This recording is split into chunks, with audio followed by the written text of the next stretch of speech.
Ikastolako gazte bat komuneraino joan da. Makillatu batzunta ezin zuen gehiago txaron guapa jartzen goia. Lagunan laik emateko eta bapatean mugia kaskara erori zaio. Haine haudiz guztu handia.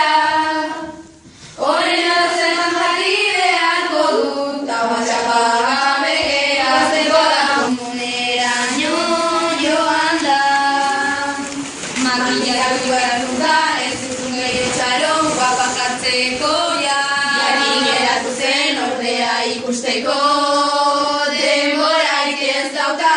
Gaur egungo garaietan teknologia hauekin gertatutako eskandaloa orain arrozetan jarri beharko du ta WhatsAppa gabe